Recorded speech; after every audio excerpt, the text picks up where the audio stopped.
back to another video. Today's question on linked list is add two numbers represented by linked list. The question states that given two numbers represented by two linked lists of size n and m, the task is to return a sum list. The sum list is a linked list representation of the addition of two input numbers from the last. That is, as we add the two numbers generally from the right hand side, similarly we need to add these two linked lists.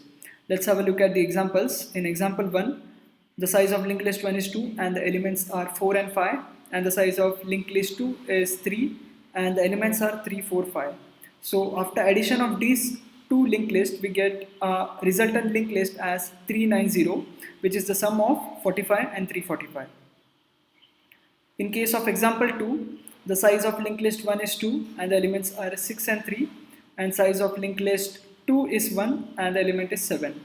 So after addition of 63 and 7, we get 70, which is a resultant linked list. So now let's have a look at the approach to solve this particular problem. The intuition behind solving this problem is of the method which we use to add two numbers. In case of linked list, we can't access the elements of the linked list from back to front, as we do in case of numbers, that we first access the last digit and then we move leftwards. For that reason, we first reverse the linked list using a reverse list function. So if you haven't watched my video on reverse linked list, I highly recommend you to watch it. The video is linked down in the description below. So after reversing both the linked list, we add the elements of the linked list from left to right. That is, we first add 5 with 5. Before that, we have two variables, namely carry and sum, which are 0 initially. So we first add 5 with 5, so the value of sum will be 10. And since the value of sum is greater than 9, therefore we update the value of carry as sum divided by 10 and the value of sum as sum mod 10. So the updated values of carry and sum will be 1 and 0. So we create a node, or we create a linked list with a node 0, which is the value of sum.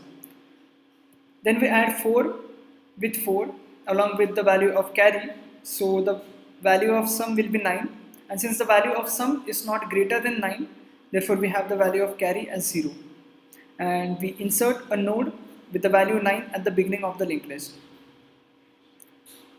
So we don't have any corresponding element in linked list 1 to that of linked list 2, that is, we just have an element 3 in linked list 2, which is the new value of sum. And since the value of sum is not greater than 9, the value of carry will be 0 itself. So we create another node and add it to the beginning of the linked list, which is 3.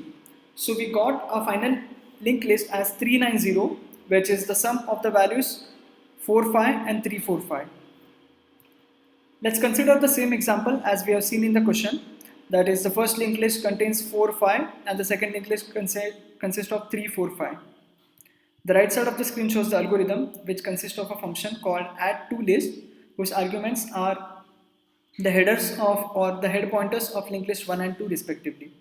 So initially we create a node pointer namely edge and declare two variables namely carry and sum and initialize them to 0. So first we reverse the linked list 1, that is 4, 5 will become 5, 4, and we also reverse the linked list 2, which will become 5, 4, 3.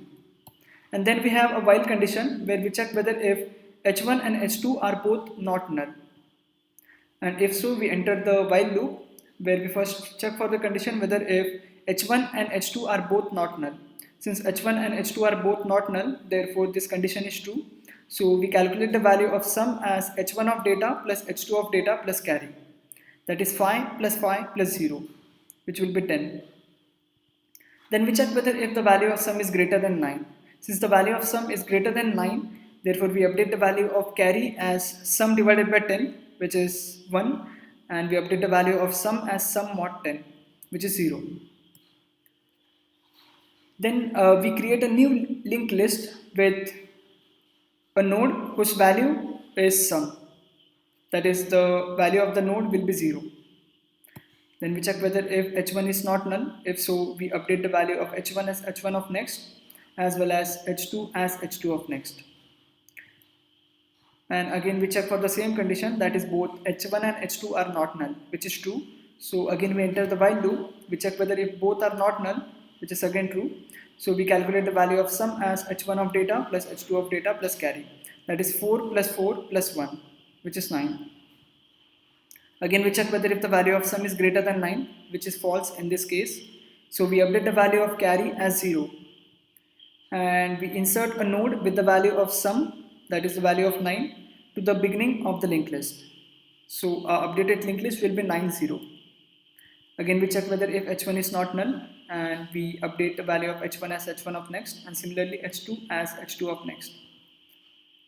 Again, we check whether if h1 and h2 are not null. In our case, h1 is null, but h2 is not null. And since we have an OR condition in the while loop, therefore we proceed with the while loop. And in this case, this particular condition is false since h1 is null. So we move to our else part, where we check whether if h1 is not null, but h1 is actually null. So we are in a else part, where we update the value of sum as h2 of data plus carry, which is 3 plus 0. So the value of sum is 3, which is not greater than 9. So again, a value of carry remains 0 itself. And we insert another node at the beginning of the linked list whose value is 3. And since h1 is not since h1 is null, therefore we do not update h1, and since h2 is not null, we update h2 as h2 of next.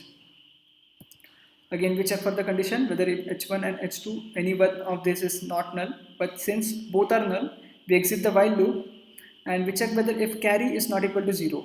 But in our case, carry is equal to 0, therefore simply return h, which is the head pointer of a newly linked list, which is 390.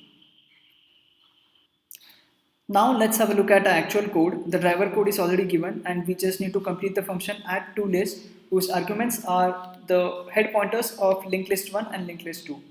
So as you have seen in the explanation part, we first reverse both the linked list, that is linked list 1 and 2, using the reverse list function. So the reverse list function is already explained in another video. The video is linked down in the description below. You can check it out. So after that, we create a head pointer and point it to null, as well as we have two variables, namely carry and sum, which are initially 0. So our first while condition is either head1 or head2, any one of them is not null. And if this condition is true, we enter the while loop, and then we have an if condition where we check whether if both the head pointers are not null. If so, we update the value of sum as head1 of data plus head2 of data plus carry. Else we check whether if just head1 is not null. If so, then we update the value of sum as head1 of data plus carry. Else the value of sum will be head2 of data plus carry. After this if else condition, we check whether if the value of sum exceeds 9. In case if exceeds 9, then we update the value of carry and sum as carry is equal to sum divided by 10 and sum is equal to sum modulus 10. Else we simply update the value of carry as 0. Then we create a new node and we add then we create a linked list with the value of new node as sum. And we then point new node of next as head and head as new node, which means that we create a new node and insert it at the beginning of the linked list whose head pointer is head. Then we check whether if head1 is not null. If so, we update the value of head1 as head1 of next, similarly head2 as head2 of next. And finally, after the while loop, if the value of carry is not 0, again we add a node at the beginning of the linked list whose value will be carry. And finally, we return head. So we can compile our code now.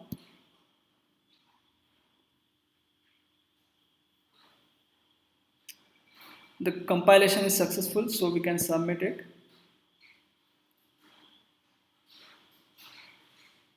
And our code got submitted successfully. So if you found this video helpful, do hit that like button and subscribe to my YouTube channel for more such upcoming videos on must-do coding questions for interview preparations. Thank you.